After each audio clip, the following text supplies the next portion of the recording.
belated happy birthday. Salamat sir. Nilapas naman og tulo ka adlaw. And still, ang Ginoo hatag gihapon kanimo sa maayong panglawas. Amen. So, sunod tuig, dual citizenship naman yun, no? Oh. Senior So, citizen na. ang Ginoo gayon ang pinagi siya mga pulong nga nag-guide kanimo sa pag sangyaw sa iyang pulong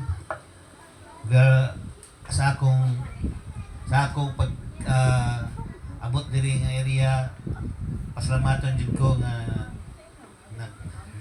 naka himamat kita.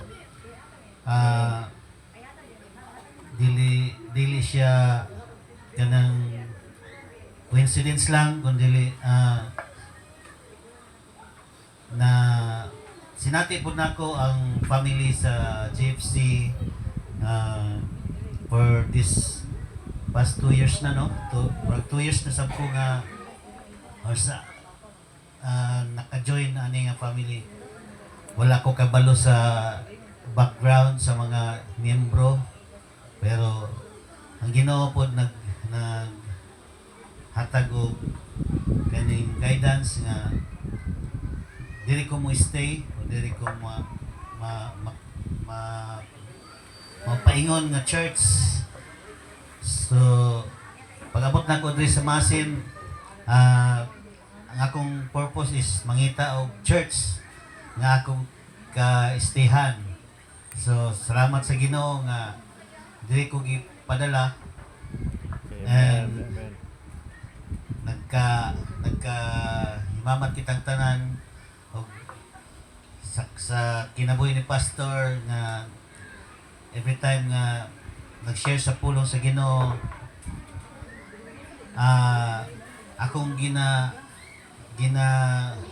usay tawag ana sa kuan tiam-tiam ba kanang gina namnam ang mga especially sa mga kanang mga series of lectures ni pastor. Kay siyempre dili man ko gikan sa grace. Amen. Ano, so studyhan ako kung unsa ba yun yung grasya. So gani gahapon Friday di ay nagkaimamat ko sa ka pastor pod sa Foursquare, no? So actually customer na ko siya, and then nabanggit man niya ang church. So nakahibalo po siya kitsa si pastor, tama na ba? Iyang nangutana siya sa kuha kung unsa gyud daw ang ato ang denomination, no?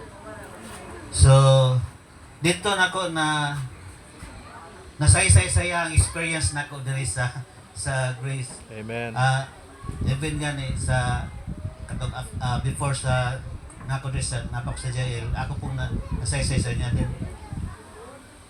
Dili siya ingon nga nagka-debate mi, kundi nagka-share mi sa amuang thoughts and ano.